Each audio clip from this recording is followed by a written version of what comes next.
Il y a beaucoup d'idées fausses sur la dissuasion nucléaire parce que la dissuasion, ça charrie beaucoup de fantasmes, beaucoup de représentations compliquées, beaucoup d'angoisses souvent, et donc les idées fausses ne manquent pas.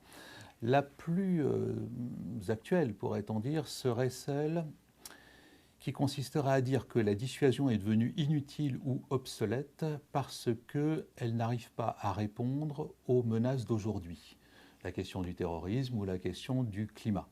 Et donc, c'est une idée fausse parce qu'en fait, la dissuasion n'a jamais été conçue pour lutter contre ce type de menaces et que les menaces pour lesquelles elle a été conçue n'ont pas disparu. Ça, c'est une première idée fausse. Une deuxième idée fausse qui a cours en ce moment, c'est que au fond, on pourrait arriver à réduire le nombre d'armes nucléaires pratiquement jusqu'à zéro par un traité d'interdiction ou une approche juridique, c'est-à-dire en ignorant le contexte géopolitique dans lequel nous nous trouvons. Idée fausse parce que c'est plutôt le contraire aujourd'hui et la question nucléaire revient sur le devant de la scène et ça n'est sûrement pas un traité quel qu'il soit qui va impressionner ni M. Trump, ni M. Poutine, ni M. Kim Jong-un en Corée. Enfin, la dernière idée fausse que l'on entend souvent, c'est de dire la dissuasion ça fonctionne ou la dissuasion ça ne fonctionne pas. En réalité, c'est bien plus compliqué que cela.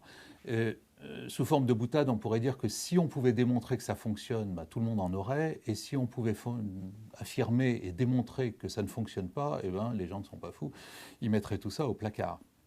En réalité, ce n'est pas parce que la dissuasion a réussi jusqu'à maintenant, semble-t-il, à empêcher les guerres telles qu'elles avaient été conçues, qu'il faut affirmer que cela fonctionne, parce que, au fond, peut-être que ce sont d'autres éléments qui ont fait qu'on n'a pas eu, dans une période récente, des grandes guerres comme le XXe siècle nous en avait malheureusement donné l'occasion de vivre et de subir.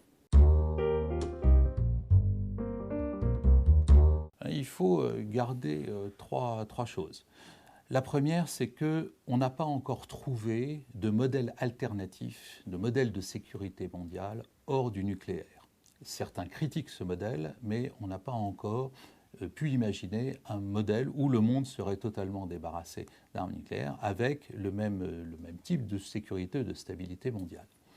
Le deuxième élément qu'il faut garder en tête, ce sont la gravité des crises de prolifération que nous connaissons aujourd'hui. La question iranienne et la question nord-coréenne, qui sont deux questions tout à fait différentes, mais qui portent quand même sur la question de l'accès à de nouveaux pays à une capacité de dissuasion.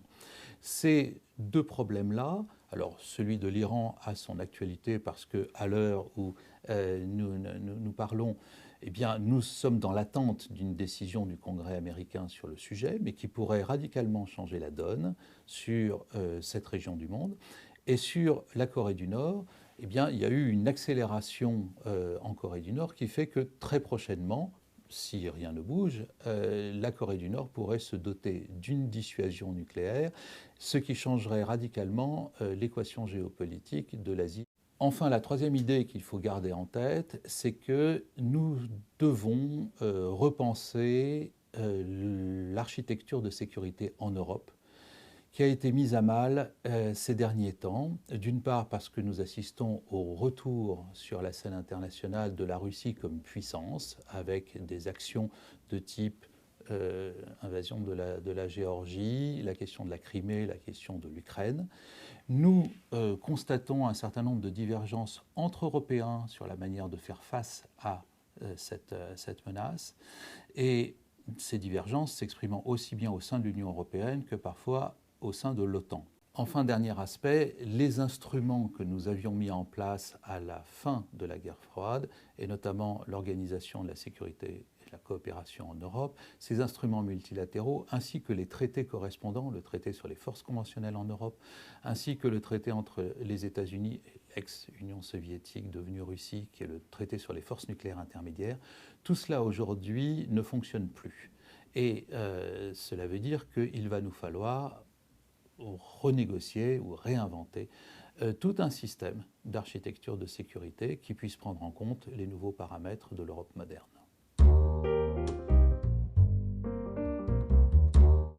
Alors, si on se projette un peu dans l'avenir, il y a très très nombreuses problématiques. Une des plus importantes, c'est la question de la fiabilité et de la crédibilité des alliances. Au fond, les États-Unis ont étendu un parapluie nucléaire depuis, disons, pour faire court, depuis les années 50. Est-ce que ça va durer éternellement? Et qu'est-ce qui se passe si jamais ces alliances, comme toujours dans l'histoire, finissent par être modifiées? Est-ce que là, ça ne posera pas des problèmes à ces pays sous parapluie et comment vont-ils réagir par rapport à cela? Il est déjà difficile d'établir une dissuasion crédible pour soi-même, c'est encore plus difficile lorsqu'il faut être crédible pour autrui et pour ses alliés. Un deuxième élément fort qu'il va falloir suivre, c'est le fait que la dissuasion nucléaire, eh bien, les gens ont des doutes dessus et sur sa viabilité à long terme. Donc qu'est-ce qu'ils demandent? Ils demandent d'être protégés quand même, pourrait-on dire. D'où le déploiement de plus en plus significatif de systèmes antimissiles, de dômes de protection de toute forme. Et je pense que c'est une des choses qui va monter en puissance à l'avenir et finalement affaiblir la dissuasion, ou en tout cas la réserver à des cas très particuliers et très restreints d'attaque et de défense. Enfin, peut-être un troisième point qui est plus de la science-fiction, peut-être que nous verrons l'apparition de formes de dissuasion différentes de la dissuasion nucléaire. On peut penser au cyber ou à l'intelligence artificielle. L'idée, là, n'étant pas de menacer, de tuer des quantités très considérables de gens, mais plutôt de paralyser un pays. C'est-à-dire, tu ne fais pas ceci, sinon, eh bien, je vais paralyser tes installations critiques, l'économie de ton pays, etc. Ce qui est une forme de dissuasion radicalement différente de celle où je vais infliger des dommages considérables à ta population. Là, ce sera plutôt sur l'économie, mais on peut imaginer, avec les progrès de la technologie et le développement du cyberespace, que cette forme de dissuasion monte en puissance dans les années à venir.